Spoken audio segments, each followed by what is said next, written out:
Hello friends, जैसा कि आप लोग देख पा रहे हैं, ये क्लास 5 का दूसरा चैप्टर है, एक नदी की यात्रा। कल हम लोगों ने पहला चैप्टर कर लिया था मैंने पिछले वीडियो में। अब इस वीडियो में हम दूसरे चैप्टर की तरफ आ गए हैं, एक नदी की यात्रा। तो चलिए शुरू करते हैं। कहाँ से मेरा उद्गम है, कहाँ मैं बहती हूँ। चलती जाऊं बिना पाँव के लंबे रास्ते खेत गांव के, ऊपर देखो चांद सितारे, मुझ में चमचम चमके तारे। प्यास बुझाती चलती जाती, जीवन देती बढ़ती जाती, पर्वत से सागर तक देखो, मैं लहराती मैं बहती जाती, मैं लहराती बहती जाती। ये नदी के ऊपर कविता है। मैं कौन हूँ? हाँ, मैं एक नदी हूँ। मैं गोदावरी नदी हूँ। महाराष्ट्र के त्र्यंबकेश्वर में ऊंचाई पर स्थित पश्चिमी घाटों से मेरी यात्रा आरंभ होती है। तो इसमें गोदावरी नदी के बारे में दिया गया है। तो इसमें जो जो मेन पॉइंट होगा उसको हम लोग नोट करेंगे। आप लोग को नोट करने की ज़रूरत नहीं है, हम खुद आपको नोट करके दे देंगे। तो बस इसको एक बार सुनते जाइए हमारे साथ। तो जो गोदावरी नदी है महाराष्ट्र के यानी पश्चिमी घाट में, महाराष्ट्र में त्र्यंबकेश्वर से निकलती है। यद्यपि मैं एक धारा के रूप में आरंभ करती हूँ, यद्यपि मैं एक धारा के रूप में आरंभ करती हूँ, किंतु जब मैं भूमि पर आगे बढ़ती जाती हूँ तो वर्षा जल और सामान्य धाराएं मुझ में जुड़ती चली जाती हैं, जो मुझे अधिक विशाल और बलवती बनाती हैं। मुझसे जुड़ने वाली छोटी धाराएं मेरी उपनदियां हैं। यानी जो धाराएं इस नदी से जुड़ेगी, जो मेन नदी है उससे जुड़ेगी, वो उसकी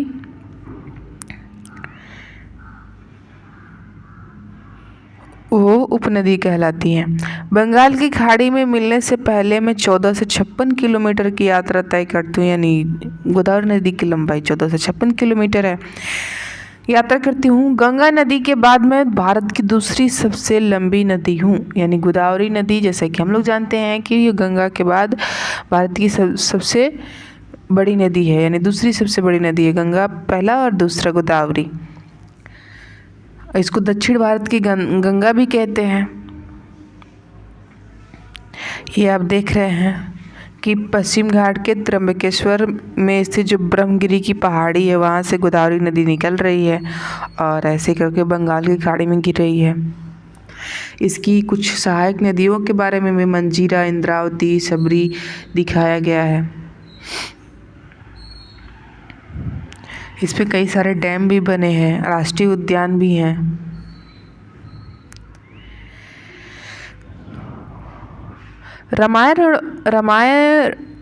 रामायण और पुराणों में मुझसे जुड़ी कई अनेक रोचक कथाएं। मुझे दक्षिण गंगा भी कहा जाता है क्योंकि मैं दक्षिण भारत से होकर प्रवाहित होती हूँ। मुझे पवित्र माना जाता है। मेरे उद्गम स्थल के समीपस्थ नासिक तथा इसके आसपास के क्षेत्रों में सभी स्थानों से व्यक्ति गोदावरी पुष्करम जैसे अवसरों पर मेरे पवित्र जल में डुबकी लगाने आते हैं। यानी ये भी पवित्र माना गया है पुराणों में भी।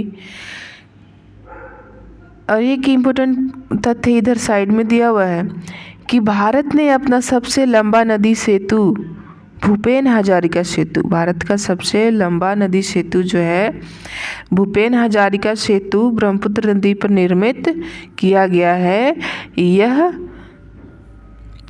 यह 9 किलोमीटर से अधिक लंबा है। यानी भारत का सबसे लंबा नदी सेतु है भूपेन, उसका नाम है भूपेन हजारिका सेतु, जो कि ब्रह्मपुत्र नदी पर निर्मित किया गया है। आगे बढ़ते हैं। मुझ में रचा बसा जीवन वर्ष भर अनवरत बहते रहने के कारण मैं एक बारहमासी नदी हूँ। कुछ नदियाँ वर्षा ऋतु में जल भरने पर ही प्रवाहित होती हैं, जिसके कारण वे मौसमी नदियाँ कहलाती हैं।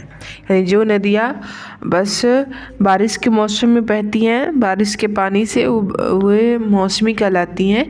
लेकिन ये जो गोदावरी नदी है, हम ध्यान रखेंगे कि ये सदा नीरा या बारहमासी नदी है। मैं ऐसे वनों से होकर गुजरती हूँ जो अपने वन्य जीव और बाघ, काकड़ यानी भौंकने वाला हिरन, भारतीय सुनहरी छिपकली, जिसको इंडियन गोल्डन डेको तथा प्रसिद्ध लाल चंदन के वृक्षों से समृद्ध है। तो ये नदी जिस जिस जंगलों से होकर गुजरती है उन जंगलों में ये सब पाए जाते हैं। अपने पिछले अध्याय में पढ़ा कि मीठे जल के स्रोत में अनेक पौधे और जीव जंतु के घर होते हैं।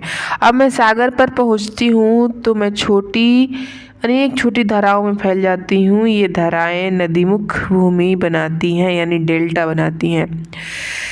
यहाँ मीठा जल समुद्र के लवणीय जल में मिलता है। यह स्थान कोरिंग मैंग्रोव वन कहलाता है। यहाँ पहुँच के मेरी यात्रा समाप्त हो जाती है। अगर आप लोग डेल्टा के बारे में जानते हो नहीं जानते हो तो मैं आपको बता दूँ कि कोई नदी चलती है और समुद्र से मिलने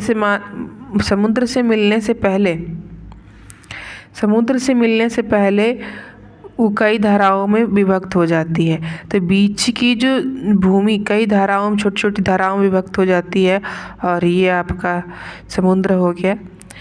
तो यहाँ ये जो आकृति बनता है, यहाँ पर एक जंगल विकसित होता है जिसको मैंग्रोव कहते हैं। मैंग्रोव के वृक्ष यहाँ पे ज़्यादा होते हैं, सुंदरी के वृक्ष पाए जाते हैं। तो ये एरिया डेल्टा कहलाता है, ये डेल्टा कहते हैं। और एस्च्यूरी क्या होता है कि जब नदी चलती है और सीधे समुद्र में गिर जाती है बिना किसी धारा में बटे हुए, तो उसे हम एस्च्यूरी कहते हैं। तो भारत की 2 नदियां ऐसी हैं जो एस्च्यूरी बनाती हैं, अन्य नदियां डेल्टा बनाती हैं। तो नर्मदा और ताप्ती जो कि अरब सागर में गिरती हैं, ये जो है एस्च्यूरी बनाती हैं। बाकी बंगाल की खाड़ी में गिरने वाली सभी नदियां डेल्टा बनाती हैं। चलिए आगे बढ़ते हैं।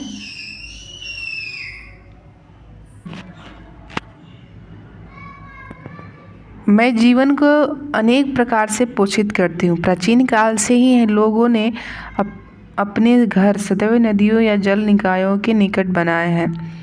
क्या आप अनुमान लगा सकते हैं कि ऐसा क्यों है? तो ऐसा इसलिए है कि उनको आसानी से जल उपलब्ध हो सके, उनके पशुओं के लिए आसानी से जल उपलब्ध हो सके, उनके अगर कृषि करते हैं तो कृषि के लिए भी आसानी से जल उपलब्ध हो सके। इसके लिए इसी कारण से प्राचीन समय के जो लोग हैं अधिकांशतः नदियों के किनारे बसे हुए हैं। आज भी देखिए जितने भी बड़े बड़े शहर हैं सब नदियों के किनारे ही बसे हुए हैं। क्या आप जानते हैं कि मैं प्रतिदिन किस प्रकार से व्यक्तियों की सहायता करती हूँ?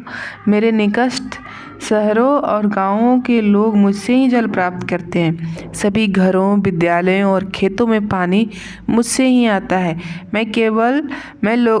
मैं लोगों की केवल पीने, खाना पकाने और धुलाई इत्यादि में ही सहायता नहीं करती हूँ, अपितु फसल उगाने, कारखानों में वस्तुओं को निर्मित करने में भी उनकी सहायता करती हूँ।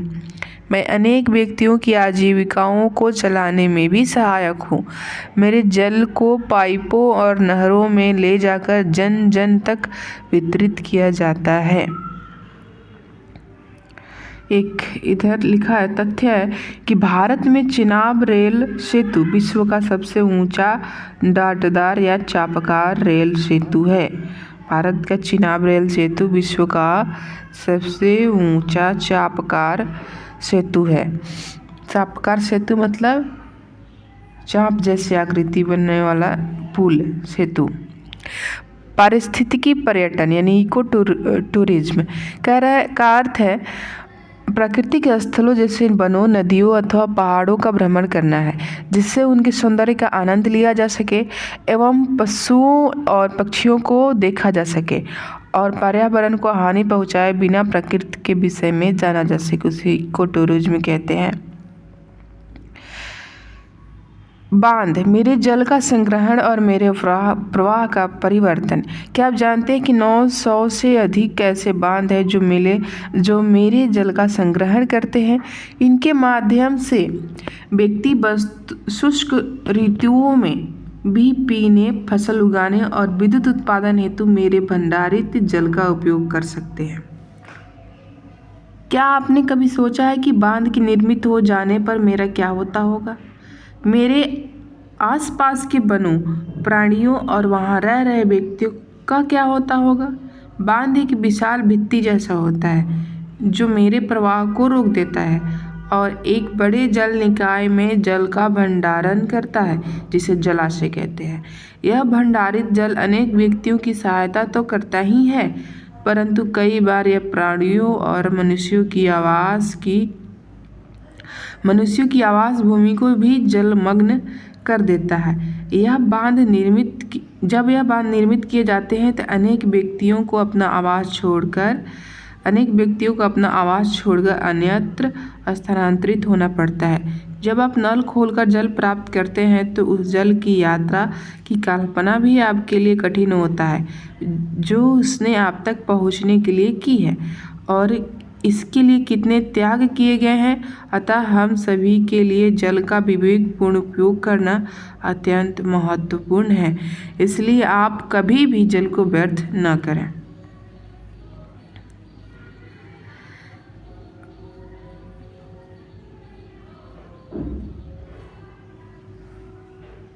मुझे क्या प्रदूषित करता है और यह क्यों महत्वपूर्ण है? मेरे तटों के आसपास व्यक्तियों और कारखानों की अधिकता होने के कारण अपशिष्ट प्लास्टिक और दूषित जल मुझे प्रदूषित करते हैं। कभी कभी मुझ में से दुर्गंध आती है। मैं निर्मल नहीं दिखती हूँ, फिर भी मेरे लोग मेरे उस अशुद्ध जल का उपयोग करते हैं जिससे वे अस्वस्थ हो सकते हैं। काश मैं उन्हें बता सकती कि वे मुझे स्वच्छ और अपशिष्ट मुक्त रखने में सहायता करें। ऐसा करने की एक महत्वपूर्ण युक्ति यह है कि पारिस्थितिकी के अनुकूल उत्पादों का उपयोग करके अपशिष्ट उत्पादन को कम किया जाए, यानी कचरा को कम किया जाए। मेरे रहने वाली मछलियों, कछुओं और समीप में रहने वाले पशु पक्षियों के लिए इसके अतिरिक्त अन्यत्र कहीं स्थान नहीं है। धीरे धीरे इनकी लुप्त होने के कारण मैं बहुत व्यथित हूँ। यानी कचरा और जितना भी अपशिष्ट पदार्थ जो हम लोग नदियों में फेंकते हैं उसके कारण जल प्रदूषित हो रहा है, जिसके कारण जलीय जीव लुप्त होते जा रहे हैं।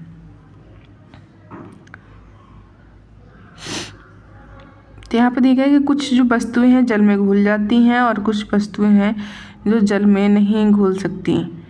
हानिकारक वस्तुएं जैसे रसायन अथवा साबुन का गंदा पानी मुझ जैसी नदियों में आता है, अतः मेरा जल स्वच्छ दिखाई देने पर भी उसमें ऐसे तत्व हो सकते हैं जो सजीवों को हानि पहुंचा सकते हैं।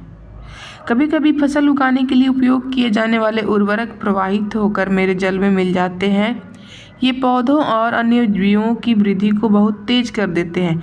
इसके पश्चात एक हरित आवरण की भांति मेरी पूरी सतह को ढक लेते हैं, जिससे धीरे धीरे मेरे अंदर के समस्त जीवों का दम घुटने लगता है। मछलियों के लिए सांस लेना कठिन हो जाता है। मेरा जल लोगों के पीने के लिए असुरक्षित हो जाता है। यानी जो कीटनाशक का प्रयोग हम लोग खेतों में करते हैं वो अगर पानी नदियों में चला जाता है तो नदियों में जो प्लांट्स हैं, जो जलकुंभी हैं, उनमें तेजी से तो वृद्धि हो जाता है, जिसके कारण जलीय जीवों को ऑक्सीजन की आपूर्ति सही ढंग से नहीं हो पाती है। यह है कि मैं कहना चाहती हूँ कि अनेक व्यक्ति मेरे जल को स्वच्छ रखने में सहायता करने के प्रयास कर रहे हैं। मेरी यात्रा में भी कुछ स्थानों पर लोग मेरे जल में अपशिष्ट को मिलाए जाने से रोकने का प्रयास कर रहे हैं। आपके द्वारा उठाया गया एक छोटा सा कदम भी मुझे स्वच्छ और जीवन से भरपूर रखने में सहायक है। मैं यह देखकर प्रसन्न हूँ कि मेरे जल को स्वच्छ रखने के लिए अनेक प्रयास किए जा रहे हैं। आप जानते हैं कि नमामि गंगे कार्यक्रम नदी को स्वच्छ रखने में सहायता कर रहा है, जिससे व्यक्तियों, मछलियों और पक्षियों के लिए इसका जल उपयुक्त रहे। यानी नमामि गंगे जो कार्यक्रम चल रहा है गंगा नदी को बचाने के लिए। इधर साइड में एक तथ्य लिखा है कि उड़ीसा में हीराकुंड बांध विश्व के सबसे लंबे मिट्टी के बांधों में से एक है, जो 25 किलोमीटर से अधिक फैला हुआ है। यानी उड़ीसा में जो एक बांध है हीराकुंड बांध, वह विश्व के सबसे लंबे मिट्टी के बांधों में से एक है। जब नदी बाढ़ लाती है। कह रहे हैं कि अधिकतर समय मैं मंद गति से बहती हूँ और अपने आसपास के जीवन की वृद्धि में सहायता करती हूँ, परंतु मैं यह कभी नहीं भूलती कि मैं बलवती भी हूँ। जब अधिक वर्षा होती है तो मैं विस्तृत हो जाती हूँ और अधिक तीव्र, गहरी और विशालकाय हो जाती हूँ। मैं प्रचंड रूप धारण कर इतनी अधिक वेगवती और निरंकुश हो जाती हूँ जिसकी आप कल्पना भी नहीं कर सकते हैं। ऐसे में मैं अपने तटों के ऊपर बहने लगती हूँ और विशाल क्षेत्रों को जल प्लावित यानी बाढ़ग्रस्त कर देती हूँ। अत्यधिक वर्षा होने पर समस्त जल मुझ में समाता है और मेरे जल का विस्तार घरों, खेतों और सड़कों को बाढ़ग्रस्त कर देता है, जिससे बहुत क्षति और विनाश होता है। व्यक्तियों और पशुओं को सुरक्षित रहने के लिए मैं अपने घरों और आवासों को प्रायः अपने घरों और आवासों को छोड़ना पड़ता है। कह रहे हैं कि वृक्षों के नहीं होने पर जल भूमि पर अधिक तेजी से बहता है और बाढ़ का कारण बनता है। वृक्षों के होने से वर्षा का जल मंद गति से बहता है और मिट्टी को जल सोखने में सहायता मिलती है। तो हम अधिक से अधिक जो वृक्ष लगाएंगे जिससे हमें बाढ़ से भी सुरक्षा मिलेगी। जब नदी सूख जाती है, जब मैं बाढ़ग्रस्त हो जाती हूँ तो लोगों को बहुत सी बातों की चिंता होती है, किंतु जब मैं सूख जाती हूँ तब लोगों को अत्यधिक समस्याओं का सामना करना पड़ता है। कल्पना कीजिए यदि आपको एक दिन जल के बिना रहना पड़े तो क्या होगा। यह सरल नहीं होगा ना। एक तथ्य दिया हुआ कि कुछ मछलियाँ जैसे हिल्सा, जिसको आइलिस कहते हैं, अंडे देने के लिए सागर से नदी में आती है। यह एक अद्भुत प्राकृतिक घटना है। यानी हिल्सा जो मछली है वो अंडे देने के लिए सागर से नदी में आती है। यह घटना मछली प्रवास कहते हैं। इस घटना को मछली प्रवास कहते हैं। बहुत लंबे समय तक जल की उपलब्धता नहीं होती है तो परिवारों को अपने घर छोड़कर उन स्थानों पर जाना पड़ता है जहाँ जल की उपलब्धता है। इससे केवल व्यक्ति ही नहीं अपितु जंतु भी कष्ट पाते हैं। सुयोग्य से उनके लिए मैं 12मासी हूँ और वर्ष भर बहती हूँ, इसलिए मैं अपने मार्ग में सभी की देखभाल करती हूँ। क्या आप जानते हैं कि 2019 में अन्य जिलों से चेन्नई के लिए एक विशेष जल रेल चलानी पड़ी थी क्योंकि यहाँ के जलाशय सूख गए थे। इसके विपरीत 2022 में बेंगलुरु में भारी वर्षा के कारण घरों और सड़कों पर पानी भर गया था। यह स्थिति दर्शाती है कि जल की कमी और अधिकता दोनों ही जीवन को प्रभावित कर सकती है। कुछ स्थानों पर लोग जल एटीएम का उपयोग करते हैं। ये विशेष मशीनें हैं जिनमें जब आप कार्ड या सिक्का डालते हैं तो जल स्वच्छ निकलता है। यह जल के विवेकपूर्ण उपयोग और उससे भविष्य के लिए संरक्षित करने में सहायक है। राष्ट्रीय जल मिशन देश भर के जल के उचित प्रबंधन और विवेकपूर्ण उपयोग में लोगों की सहायता करता है। मेरी कहानी सुनने के लिए आपका धन्यवाद, परंतु अब मुझे आपकी सहायता की आवश्यकता है। यदि आप जल का संरक्षण करते हैं, एक पौधा लगाते हैं अथवा अपशिष्ट को मुझ तक आने से रोकते हैं तो ऐसा करके आप मेरे प्रति प्रेम प्रदर्शित करते हैं। स्मरण रहे कि छोटे छोटे कार्यों से भी बड़े परिवर्तन हो सकते हैं। तो आप भी पौधों को बचाने और नदियों को बचाने के लिए प्रयास करें। गंगा नदी की डॉल्फिन भारत का राष्ट्रीय जलीय जंतु है। जो डॉल्फिन है हम सब जानते हैं कि ये गंगा नदी में पाई जाती है और यह भारत का राष्ट्रीय जलीय जीव है। यह दृष्टिहीन होती है, इनमें आँख नहीं होती है और पानी में अपनी राह खोजने के लिए ध्वनि का उपयोग करती है। तो इस तरह ये चैप्टर समाप्त हुआ। मिलते हैं अगले चैप्टर के साथ। जय हिंद।